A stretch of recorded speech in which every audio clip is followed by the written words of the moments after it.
Et salut tout le monde, on se retrouve aujourd'hui pour une nouvelle vidéo. Et aujourd'hui pour cette vidéo j'avais envie de faire le débrief du match aller de Carabao Cup entre Liverpool et Arsenal. Ça fait longtemps que j'avais pas fait un débrief de match, donc voilà, j'avais envie de revenir un peu à ce format de vidéo. Comme d'habitude, si cette vidéo vous plaît, si mon contenu vous plaît, vous pouvez vous abonner, laisser un pouce bleu et quant à moi je vous retrouve juste après le générique.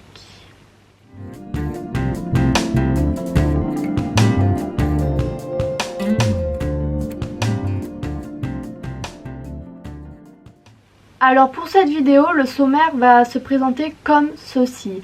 Dans un premier temps, je reviendrai sur la prestation offensive des deux équipes.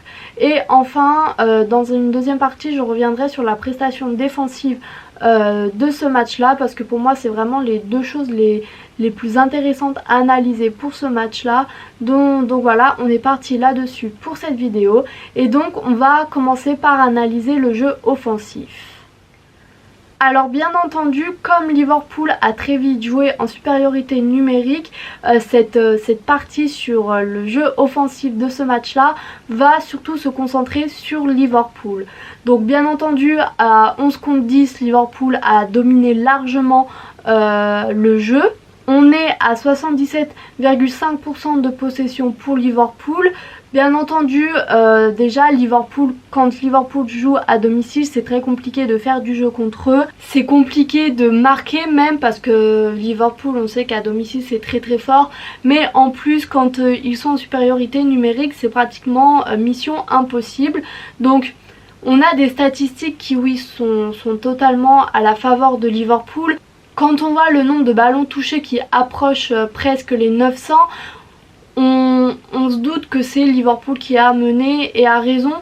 Mais c'est vrai que Arsenal a aussi montré de belles choses. Avant le carton rouge, ils ont eu quelques chances et même après où ils jouaient beaucoup plus en défense, j'ai trouvé que Arsenal était quand même très intéressant offensivement parce que c'est jamais simple à 10 contre 11 de continuer à faire du jeu et à la fin de la première mi-temps et tout au long de la deuxième, j'ai trouvé qu'il y avait de bons mouvements.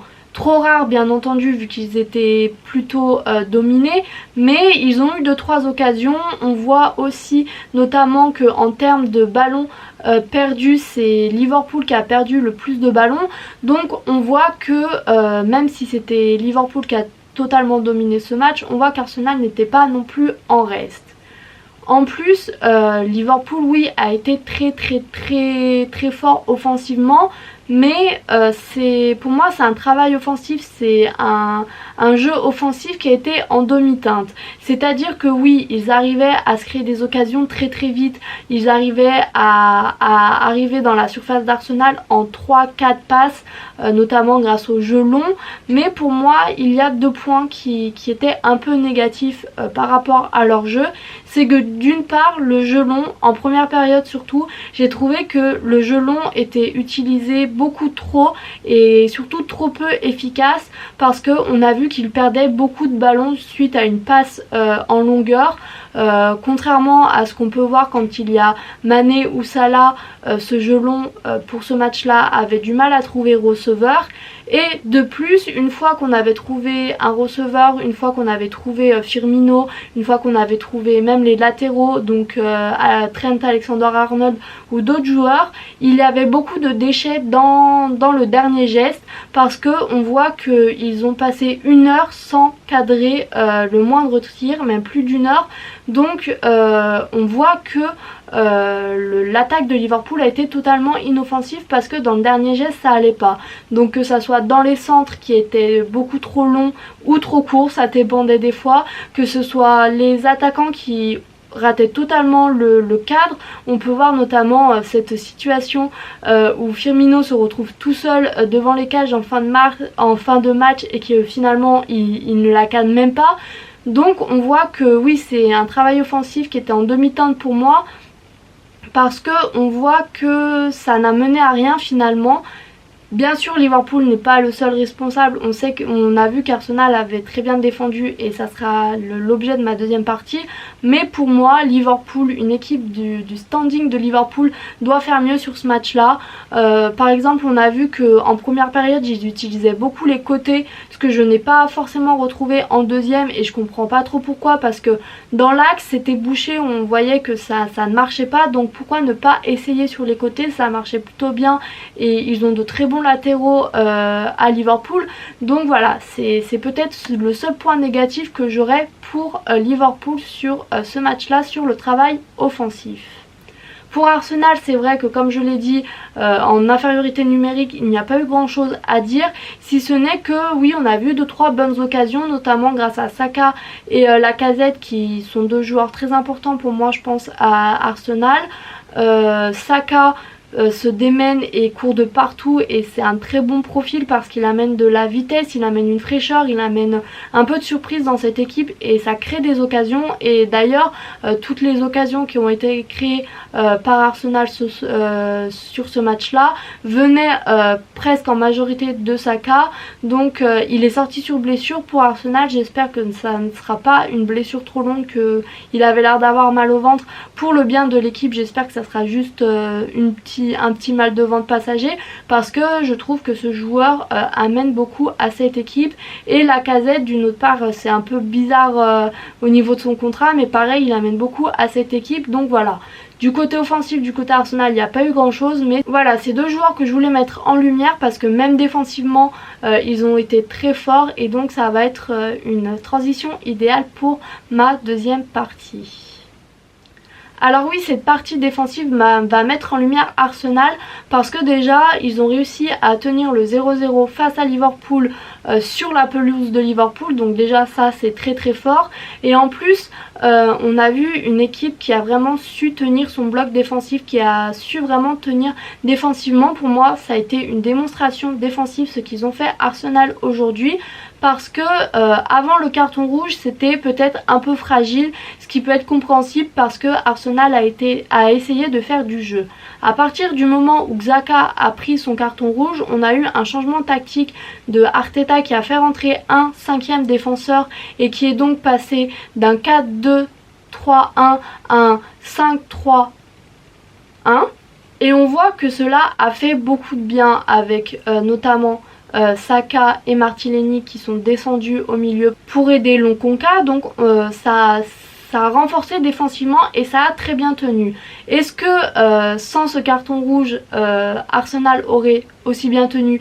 Personnellement je n'en suis pas sûre, mais je ne suis pas convaincue non plus qu'ils auraient totalement lâché, qu'ils auraient fini avec un très haut score à leur désavantage. Mais en tout cas, de ce que je vois, de ce que je peux analyser, je ne suis pas devin donc je ne peux pas savoir ce qui se serait passé s'ils n'avaient pas eu ce carton rouge. De ce que je vois, c'est que le carton rouge, on l'a très vite oublié parce que Arsenal a très bien tenu défensivement. On voit que c'est Liverpool, comme je l'ai dit précédemment, qui a perdu le plus de ballons. Le nombre de tirs cadrés est quand même minime quand on voit la physionomie du match. Donc oui, pour moi défensivement Arsenal c'est vraiment une démonstration qu'ils ont fait. On voit que quand un joueur de Liverpool se retrouvait dans la surface de réparation, il se retrouvait très vite entouré de 3-4 joueurs d'Arsenal qui réussissaient à repousser le ballon. Et en plus c'était la plupart du temps des sorties assez propres, c'est-à-dire pas en corner ni en touche, c'était des sorties assez propres dans la mesure où ils étaient quand même en infériorité numérique, donc c'était pas non plus des sorties parfaites. Mais pour moi, au vu des circonstances, oui, Arsenal a très bien géré. Du côté de Liverpool, c'est vrai que défensivement, il n'y a pas grand chose à en dire parce qu'ils n'ont pas eu grand chose à faire. Sur 2-3 occasions, ils ont su gérer ces occasions plus ou moins bien. Alisson a pris un gros risque en milieu de match que je ne comprends pas encore tout à fait. Une sortie un peu bizarre. Mais sinon, défensivement, il n'y a pas eu non plus beaucoup de raisons de s'inquiéter. Ça a tenu, on sait que Liverpool défensivement depuis le retour de Virgil van Dijk ça se passe plutôt bien. Donc voilà, il n'y a pas grand chose à dire si ce n'est je trouve que Arsenal semblait beaucoup plus organisé que Liverpool, c'est-à-dire que ils étaient plus sereins, ils étaient mieux organisés dans la sortie de balle, dans la défense tout simplement. Du côté de Liverpool, dans tout ce qu'ils faisaient, j'avais l'impression qu'ils le faisaient vite et donc mal, que ce soit pour essayer de marquer, donc comme j'en ai parlé, des déchets dans le dernier geste où il voulait absolument marquer et au final ça n'allait pas. En défense c'était un peu pareil, j'avais l'impression que tout était fait vite et donc on se mettait en danger sur des situations pas forcément dangereuses, comme notamment la sortie d'Alisson. Donc voilà, pour moi ce match là se résumera comme cela, une grosse démonstration défensive d'Arsenal qui a été très bien organisée à partir du carton rouge et une inefficacité offensive de Liverpool qui est totalement passée à côté de son match en essayant d'aller trop vite. Je pense que Liverpool aurait pu gagner ce match si au lieu de chercher à marquer à tout prix, ils auraient posé le jeu, ils auraient essayé de se créer des occasions, de casser le bloc d'Arsenal. Je pense qu'il y avait le moyen de le faire, il fallait juste prendre son temps. Ce qui ressort de ce match là pour moi, c'est que Liverpool a voulu aller trop vite tout le match et donc ça leur a coûté ce match là parce que pour moi il y avait largement la place pour eux de gagner. Voilà pour cette vidéo, ça faisait longtemps que j'avais pas fait un débrief de ce match là, donc j'espère que cette vidéo vous aura plu. Et quant à moi, je vous dis à bientôt pour une nouvelle et salut!